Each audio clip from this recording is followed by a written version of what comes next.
What's up guys, jak se máte? Vítám vás u druhého videa na tomhle kanále. Dneska bych se vás chtěl zeptat na jednu věc, a respektive si s váma o jedné věci určitě pokecat, ale taky se vás zeptat, co vás teď momentálně v tom světě jakoby nejvíc sere. Já mám prostě pocit, že ten svět jde do prdele, jednoduše.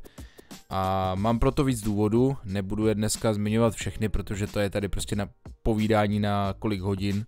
Ale chtěl bych se zmínit o jednom problému, který jsem dneska zažil, když jsem byl ráno si koupit jenom něco k snídani.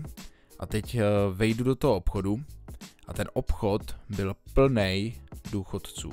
Jo, já nemám nic proti důchodcům, dejme tomu prostě všichni jednou budeme starý, ale rozlišuju důchodci a důchodci. Jedni ty důchodci jsou takový ty neškodní, co nic nedělají, ty jsou jako v pohodě, nemám s nima problém. A pak druhý jsou takový ty agresivní důchodci, takový ty, který by vás normálně kvůli chlebu v akci normálně by vás převrhli do regálu s rajčatama. Jo, který jsou schopní vám přejet nohu jenom proto, aby se k té cuketě dostali dřív než vy. Který jsou schopní vám to maso vyrvat z ruky, protože je o 10 korun levnější. A který jsou potom schopní si u kasy stěžovat, že neumějí na samoobslužní pokladně a místo toho blokujou kasy, i přesto, že třeba chtějí platit kartou.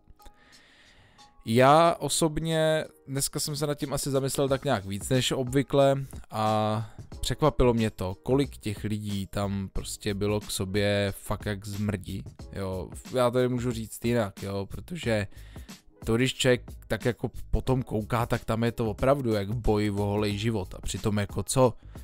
Jako jasně no, tak slevy jsou život, že jo, prostě co není ve slevě nekupuju.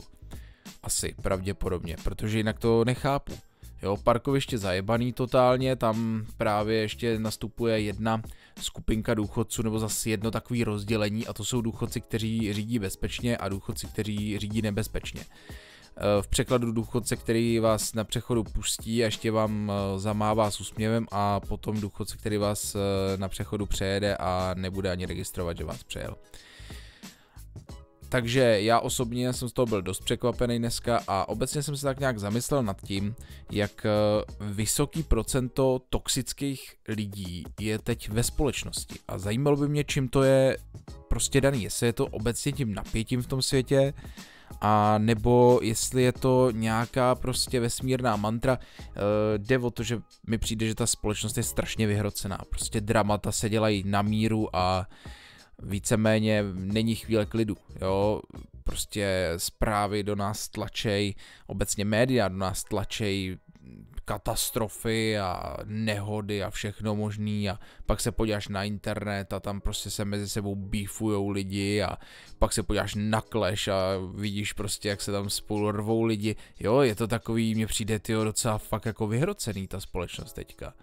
Zajímal by mě na to názor i někoho jiného, to znamená, že pokud se nějaký brave, nějaký velmi statečný člověk a nebojácný a nestydlivý bude koukat na tohle video, já vím, že si to pustí tak 3 lidi, kteří to náhodou najdou, ale whatever, tak a náhodou by se o tom se mnou chtěl pobavit a chtěl mi na to dát svůj názor, tak ho určitě napiš dolů do komentářů a já si ho rád přečtu a určitě ti tam odpovím, protože jako tohle si myslím, že je věc, která spoustu lidí štve a spoustu lidí se nad tím zamýšlí, ale neřeší se to.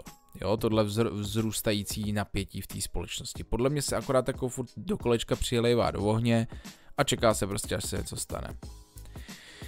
Dál si tuhletu tému rozebereme, jestli budete mít zájem někdo, tak v dalších videích, i kdyby ne, tak si myslím, že něco určitě ještě nahraju, natočím a pro dnešek to bude všechno, takže moje otázka zní jasně. Za prvý, jaký na to máte názor a za druhý, co vás teď momentálně v tom světě nejvíc sere a co si o tom myslíte. Ode mě dneska všechno, mějte se a zdar.